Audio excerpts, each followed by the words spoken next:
Hello student, current affair by student family में आपका स्वागत है। आज 1 अक्टूबर 2023 है। आज से हम नए महीने की शुरुआत करेंगे एंड रेगुलरली हम इसको फॉलो करते रहेंगे। ओके, आइए आज का पहला क्वेश्चन शुरू करते हैं। आज का पहला क्वेश्चन है, हाल ही में यूनाइटेड नेशन पॉपुलेशन फंड, ठीक है, UNFPA जिसको हम कह रहे हैं, इसका नाम है यूनाइटेड नेशन पॉपुलेशन फंड, ने इंडिया एजिंग रिपोर्ट 2023 प्रकाशित की।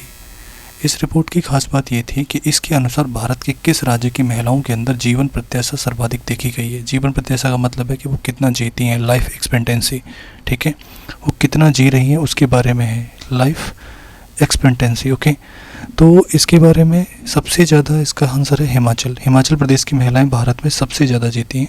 और सेकंड नंबर पे आपसे पूछा जाए तो केरल आंसर होगा, ठीक है, ये सेकंड नंबर है।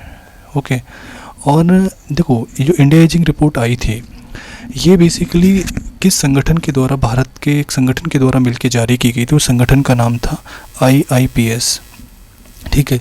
इसको बोलते हैं हम international institutes for population science, SCINCP। Okay, इसको ध्यान रखना है। अगर आपसे पूछे कि इसका हेडक्वार्टर कहाँ है तो उसका हेडक्वार्टर मुंबई में है, ठीक है। और इसके अलावा अगर मैं बात करूँ, इस रिपोर्ट में एक बात और बताई गई थी कि 2050 तक भारत की आबादी का 20% हिस्सा 60% से ऊपर की एज वालों का होगा, 60+ एज जिनकी है, ठीक है। और अगर इसके अलावा मैं बात करूं कि एक फैक्ट और है कि जो बूढ़े लोगों का अध्ययन करने वाली विज्ञान होती है उसको हम क्या बोलते हैं, उसको बोलते हैं जेरेंटोलॉजी, ठीक है, जेरेंटोलॉजी, ठीक है, साइंस ऑफ एजिंग, आप ध्यान रख सकते हो। इसके अलावा एक चीज़ और आप इसमें ध्यान रख सकते हो कि आने वाले, इसमें एक डाटा और भी दिया गया, उस डेटा ये है कि 2036 तक किस राज्य की आबादी सबसे ज़्यादा बूढ़ी होगी, तो उसमें आंसर है केरल, कि 2036 तक सबसे ज़्यादा बूढ़ी आबादी केरल की होगी और सेकंड नंबर पे तमिलनाडु की होगी, ठीक है। नेक्स्ट क्वेश्चन आगे बढ़ते हैं। किस मंत्रालय ने अभी हाल ही में 72 स्थानों पर सामाजिक अधिकारिता शिविर का आयोजन किया। पहली चीज़ तो आपको ये समझना है कि सामाजिक अधिकारिता सिर्फ जो शिविर होते हैं वो क्यों लगाए जाते हैं।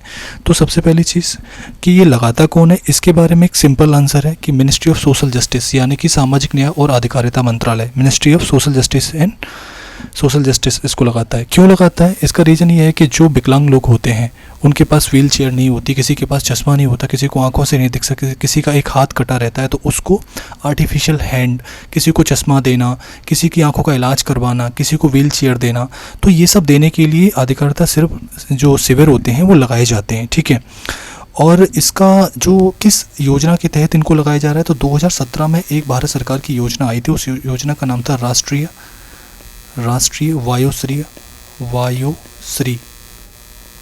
वायुश्री योजना। ये योजना आई थी 2017 में। तो इस योजना के तहत ये इक्विपमेंट्स बांटे जाते हैं, बूढ़े लोगों को चश्मा बांट रहे हैं या व्हील चेयर दे रहे हैं। तो ये सब करने के लिए सामाजिक न्याय और अधिकारिता मंत्रालय ये शिविर करवाता है। तो इस बार कितने स्थानों पर हुआ, 72 स्थानों पर, आपको याद रखना है, ठीक है। और अगर मैं बात करूं कि ग्रामीण विकास मंत्रालय की, तो ग्रामीण विकास मंत्रालय की एक पहल चलती है, स्वच्छ भारत मिशन ग्रामीण, ठीक है। तो स्वच्छ भारत मिशन ग्रामीण इनकी एक योजना चलती है। इसमें हम जो अभी हाल ही में इनके आंकड़े आए थे कि अभी 100% कवरेज हो गया है ODF प्लस यूपी के अंदर, ठीक है, ODF प्लस का दर्जा यूपी को मिल गया है, 100% उसमें हो गया। नेक्स्ट क्वेश्चन आगे बढ़ते हैं।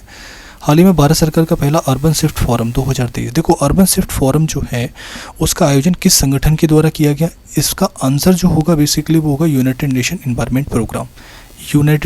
Environment programme. इस संस्था का हेडक्वार्टर है नैरोबी जो है केन्या के अंदर, और केन्या वही जगह है जहाँ पर UN हैबिटेट का हेडक्वार्टर भी है। UN हैबिटेट ये भी एक यूनाइटेड नेशंस की एक बॉडी है जहाँ इसका हेडक्वार्टर भी नैरोबी के अंदर ही है। और आपसे पूछे कि UNFP की जो डायरेक्टर जनरल है वो इंगर एंडरसन है, ठीक है। कौन है, इंगर एंडरसन, आप ध्यान रख सकते हैं, एक लड़की है ये, इंगर एंडरसन, ओके।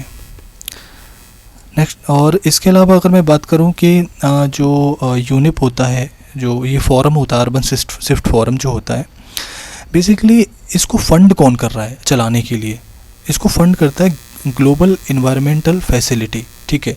अगर मैं ग्लोबल इन्वायरमेंटल फैसिलिटी की बात करूं तो इसका हेडक्वार्टर है वाशिंगटन में। वाशिंगटन कहाँ पर है, यूनाइटेड स्टेट अमेरिका के अंदर।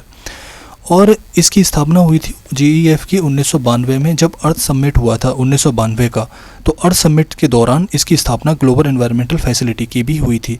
तो इसको फंड करती है GEF के द्वारा, ये फंड होता है, ठीक है। तो इसका आयोजन इस बार कहाँ हुआ अगर आपसे पूछा जाए तो इसका आयोजन हुआ था नई दिल्ली में।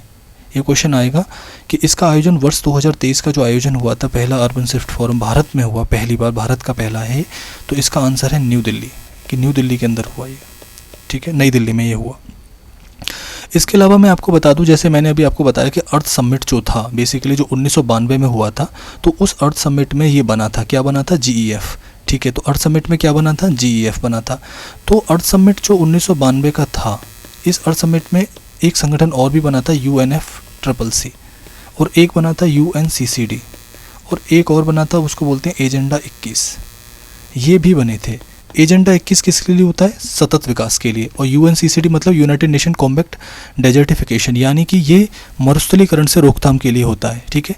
और एक ये होता है क्लाइमेट चेंज की रोकथाम के लिए, यानी United nation framework convention on climate change, ठीक है।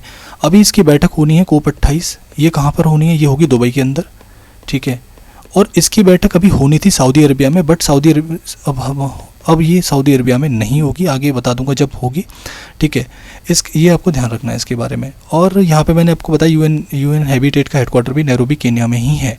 और अगर मैं UNDP की बात करूँ तो UNDP का हेडक्वार्टर न्यूयॉर्क में है, ठीक है। आगे बढ़ते हैं, नेक्स्ट क्वेश्चन। हाल ही में पौधे की किसी विदेशी प्रजाति ने कॉर्नोकॉर्पस पेड़, जिनको हम कहते हैं ये कॉर्नोकॉर्पस पेड़ थे, हाल ही में किस राज्य ने इन पेड़ों पर प्रतिबंध लगा दिया कि आप इन पेड़ों को हम इस राज्य में उगा नहीं सकते हैं? तो वो राज्य कौन सा है, आपसे ये पूछा गया है। पहली चीज़ तो आपको ये पता होना चाहिए कि किस राज्य ने प्रतिबंध लगाया है, गुजरात ने। और लगाया क्यों है, इसका रीज़न ये है कि ये एक विदेशी पौधा है। सबसे पहली चीज़ तो एक विदेशी पौधा है, और विदेशी पौधा होने के साथ साथ में इसका हानिकारक इम्पैक्ट ये है कि इनकी जड़ें इतनी लंबी चली जाती हैं कि बिल्डिंग्स को भी तोड़ सकती हैं, ठीक है, बहुत गहरी जड़ें होती हैं।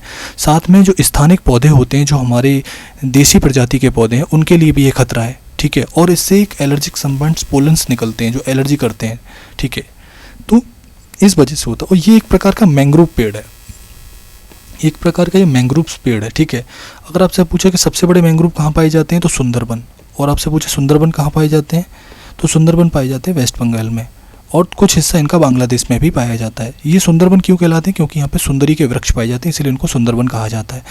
और सबसे ज़्यादा अगर मैं ये कहूँ कि ये जो मैंग्रोव फॉरेस्ट हैं सबसे ज़्यादा कहाँ पाए जाते हैं, तो सबसे ज़्यादा वेस्ट बंगाल में ही पाए जाते हैं, ठीक है, नंबर 1 है, ठीक है, इसको ध्यान रखना। नेक्स्ट, और अगर मैं यहाँ पे बात करूँ कि गुजरात की, तो गुजरात में एक जगह है कलोल, यहाँ पे सबसे पहला नैनो यूरिया प्लांट लगाया है। कौन सा, नैनो यूरिया के लिए एक प्लांट लगाया गया है। नैनो यूरिया प्लांट सबसे पहला भारत का नैनो यूरिया प्लांट है गुजरात के कलोल। और कलोल कहाँ पे, हम ये डिस्ट्रिक्ट है गांधीनगर, तो गांधीनगर डिस्ट्रिक्ट में पड़ता है गुजरात के। नेक्स्ट क्वेश्चन आगे बढ़ते हैं।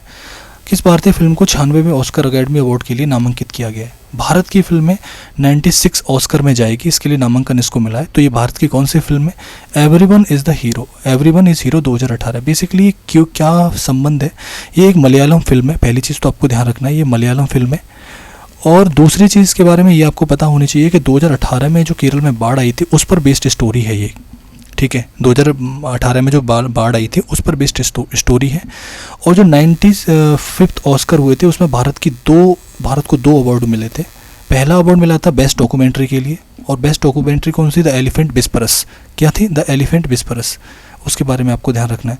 और दूसरा मिला था नातू नातू सॉन्ग के लिए, ठीक है, बेस्ट सॉन्ग के लिए मिला था नातू नातू के लिए, और इसमें मिला था द एलिफेंट विस्परस, ठीक है, उसके लिए मिला था। द एलिफेंट विस्परस जो है स्टोरी, ये एक टाइगर रिजर्व है तमिलनाडु का, उसका नाम है मुदुमलाई टाइगर रिजर्व। कौन सा tiger reserve? Mudumalai tiger reserve, ठीक है, आपको ध्यान रखना है। ये कहाँ पे? तमिलनाडु में। यहाँ पर ये शूट हुई थी और इसी की बेस्ड एक स्टोरी है, क्योंकि मुदुमलाई टाइगर रिजर्व में 2 व्यक्ति थे। एक का नाम जो था उनका नाम था बोपन्ना, उनका नाम बॉम्बन नाम के जो व्यक्ति थे, और बैली नाम की एक महिला थी। इन दोनों ने मिलके हाथियों को बचाया था यहाँ पे, ठीक है। तो इसके लिए द एलिफेंट विस्परस की जो है मूवी जो है इन बोम्बन और बेली पर आधारित मूवी थी ये। तो मुदुमलाई टाइगर रिजर्व में शूट हुई थी। तो द एलिफेंट विस्परस को मिला था 95th ऑस्कर भारत की 2 कैटेगरीज में, एक तो शॉर्ट डॉक्यूमेंट्री के लिए इसको और सॉन्ग के लिए इसको मिला था, ठीक है। नेक्स्ट क्वेश्चन आगे बढ़ते हैं। हाल ही में FSSAI के द्वारा एक पोर्टल बनाया गया, उस पोर्टल का नाम क्या है? और इसमें खाद्य लाइसेंस बांटे जाएंगे। देखो पोर्टल का नाम है बेसिकली फोस्कोस पोर्टल, आपको ध्यान रखना है। कौन सा पोर्टल? फोस्कोस पोर्टल। इसका जो फुल फॉर्म है वो फुल फॉर्म है फूड मैं लिख दे रहा हूँ food safety compliance system. Food safety compliance system, देखो ये लिख रहे हैं यहाँ पे फूड सेफ्टी कंप्लायंस सिस्टम, आपको ध्यान रखना है। अच्छा, इसका मतलब क्या है, किस काम के लिए लाया गया है? देखो FSSAI के द्वारा इसमें ये होगा कि अगर कोई न्यू होटल्स खुलता है तो उसको अगर लाइसेंस चाहिए तो लाइसेंस के लिए अप्लाई कर सकता है, ठीक है। सेकंड, उसको अपना लाइसेंस आके रिन्यूअल कराना है, उसके लिए यहाँ पे बॉन्डिफिकेशन कराना है उसके लिए। तो यानी कि जो नए होटल्स होते हैं, नए जो रेस्टोरेंट्स खोले जाते हैं, उनकी लाइसेंसिंग प्रोवाइड कराने के लिए ये खोला गया। इसकी हाल ही में एक पहल आई है जिसके बारे में ये न्यूज में आया, वो पहल ये है कि लैंगिक समानता पे। इसका मतलब ये है कि अगर कोई मानो कि 20 लाइसेंस जाते हैं तो पहले अगर एक मेल का लाइसेंस इन्होंने अप्रूवल कर दिया तो अगला लाइसेंस ये फीमेल का ही करेंगे। तो ये एक लैंगिक समानता पे आधारित लाइसेंसिंग देंगे आगे से अपने काम में।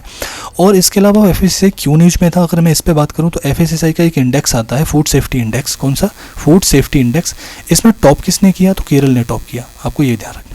फूड सेफ्टी इंडेक्स में केरल ने टॉप किया, और ये बड़े राज्यों में केरल ने टॉप किया, छोटे राज्यों में गोवा ने टॉप किया, और केंद्र शासित प्रदेश जिनको हम यूटीज कहते हैं, यूनियन टेरिटरीज कहते हैं, उनमें जम्मू कश्मीर ने टॉप किया, आपको ध्यान रखना है। इसके अलावा मैं आपको और बताऊँ FSSAI के बारे में। FSSAI का जो चेयर, इसका जो FSSAI ने एक अप्रूवल और दिया है। FSSAI का एक अप्रूवल ये है कि food safety and security authority of India, इसके द्वारा एक मिथुन नाम का एक वो है, जीव है, जिसको फूड एनिमल का दर्जा दे दिया है। और लास्ट ईयर एक एनिमल और था हिमालयी याक, उसको भी फूड एनिमल का दर्जा इन्होंने दिया था। ये दोनों इंपॉर्टेंट है, ये क्वेश्चन अब की बार आया भी था, और मिथुन को इस बार दे दिया उन्होंने, ठीक है। और ये मिथुन पाया कहाँ जाता है? अरुणाचल प्रदेश और नागालैंड में पाया जाता है, ठीक है। और ये हिमालयी राज्यों में देखने को मिलता है, ठीक है। नेक्स्ट क्वेश्चन आगे बढ़ते हैं।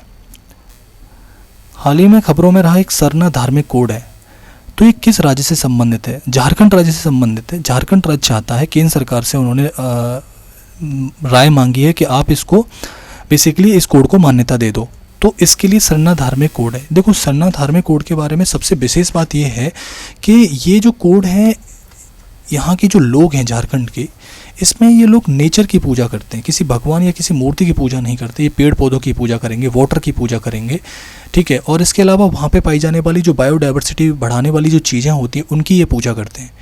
तो झारखंड सरकार ने अभी केंद्र सरकार से सलाह मांगी है कि आप इसको बेसिकली कोड मान्यता आप इसको दे दो इसके लिए, ठीक है। इसमें इतना ही काफ़ी है।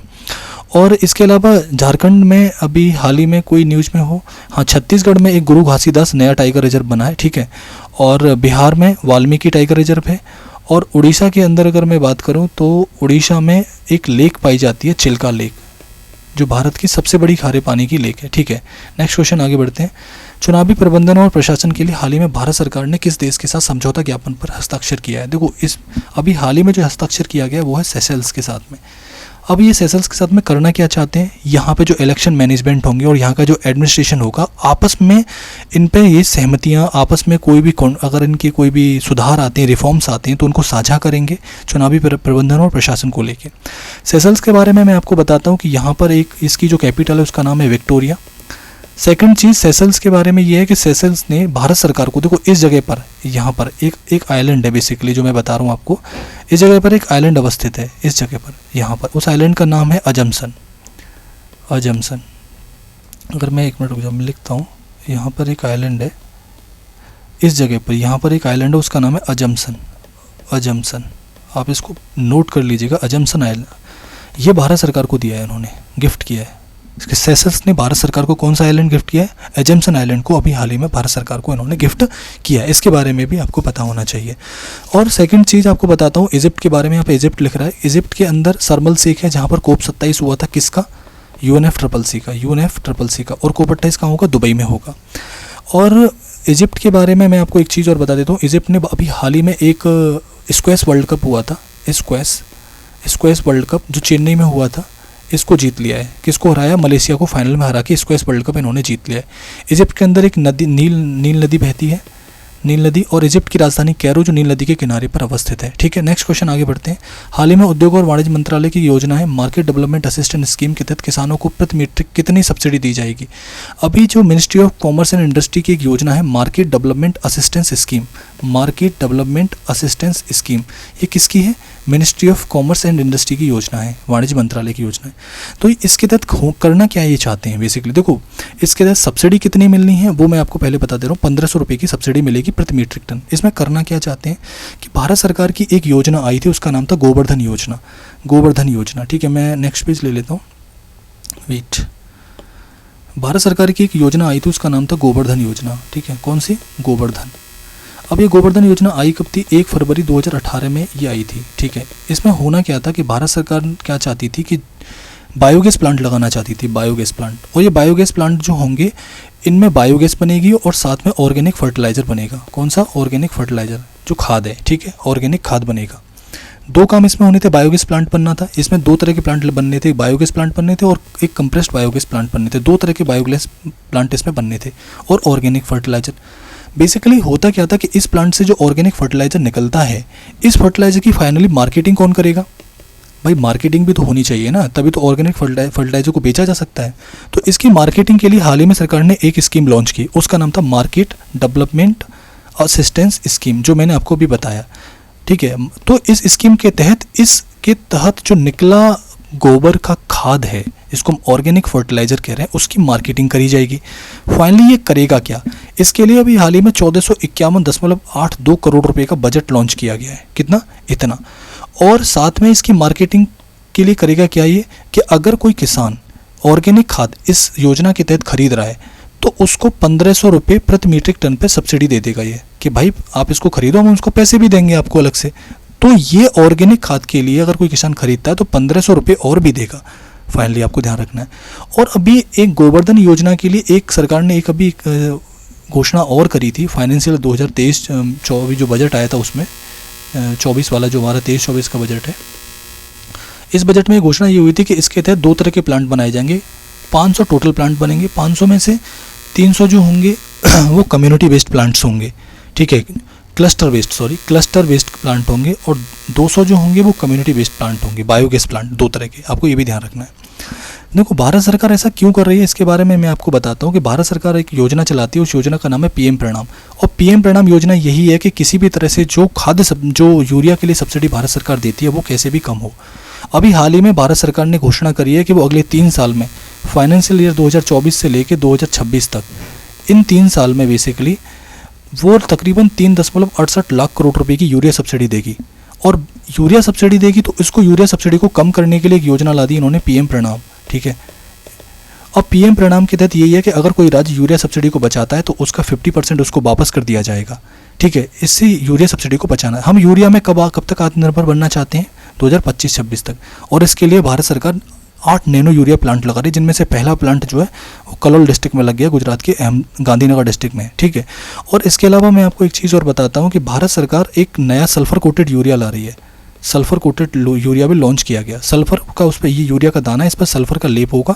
इसका फ़ायदा ये होगा कि जो मिट्टी के अंदर जो नाइट्रोजन का एब्जॉर्प्शन है इसका ज़्यादा होता है, इसीलिए इसका फ़ायदा ज़्यादा है। ठीक है, नेक्स्ट क्वेश्चन हम आगे बढ़ते हैं। नेक्स्ट क्वेश्चन है हमारा, गूगल ने किनके सहयोग से एंड्रॉयड अर्थक्वेक एक अलर्ट सिस्टम की पहल करी है। मतलब एंड्रॉयड का एक अर्थक्वेक अलर्ट सिस्टम होगा, अर्थक्वेक अलर्ट सिस्टम। ठीक है, मैं लिख देता हूँ, अर्थक्वेक अलर्ट सिस्टम। इसका फ़ायदा ये होगा कि अगर भूकंप आ रहा है तो उससे पहले आपको मोबाइल पे सूचना मिल जाएगी कि भाई यहाँ पे आपको इस तरह से आपको बच के रहना है, इस तरह का इतनी तीव्रता का यहाँ पे भूकंप आएगा। तो इसके लिए ये basically national disaster management authority, national centre for seismology यानी कि राष्ट्रीय केंद्र जो है हमारा भूकंप विज्ञान का वो, और मिनिस्ट्री ऑफ अर्थ साइंस, ये तीनों मिलकर और गूगल के साथ में ये ऐप बना रही है, ये सिस्टम लॉन्च करा है उन्होंने मिलकर। ठीक है, इसके बारे में सिर्फ इतना ही आपको ध्यान रखना है। नेक्स्ट क्वेश्चन, और हाँ, एनडीएमए के अगर आपसे पूछे कि अध्यक्ष कौन होते हैं, जो भारत का प्रधानमंत्री होता है वो एनडीएमए का अध्यक्ष होता है। इस समय पे कौन है, तो इसका मतलब है नरेंद्र मोदी जी हैं, आपको ध्यान रखना। Next question, United nation UNDP के द्वारा, यूनाइटेड नेशन की एक बॉडी है यूएनडीपी एजेंसी, इसके द्वारा एक ई लर्निंग कार्यक्रम प्रारंभ किया गया। कौन सा? E learning programme. फाइनली ये करना क्या चाहते हैं? देखो ये करना चाहते हैं सतत विकास को बढ़ावा देने के लिए। कौन सा? ई लर्निंग प्रोग्राम किस पर आधारित है? सतत विकास पर। अब करना क्या चाहते हैं बेसिकली मैं आपको बताता हूँ कि यूएनडीपी के द्वारा एक प्रोग्राम लॉन्च किया गया था वर्ष 2019 में। उस प्रोग्राम का नाम था sustainable finance hub, sustainable finance hub. अब इसके तहत करना क्या था उन्होंने एक पहल स्टार्ट करी, SDG finance academy, finance academy, SDG finance academy उन्होंने प्रारंभ की। अब ये SDG फाइनेंस अकेडमी ही इस प्रोग्राम को चलाती है, ई लर्निंग प्रोग्राम।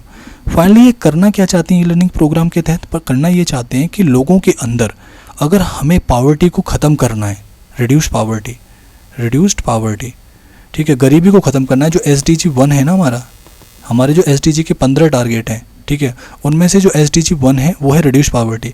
इसको ख़त्म करने के लिए आपको आवश्यक होगा कैसे भी करके लोगों को फाइनेंशियल नॉलेज दो। तो ये प्रोग्राम फाइनेंशियल नॉलेज को लोगों के अंदर बढ़ावा देगा, वित्तीय साक्षरता को प्रमोट करेगा।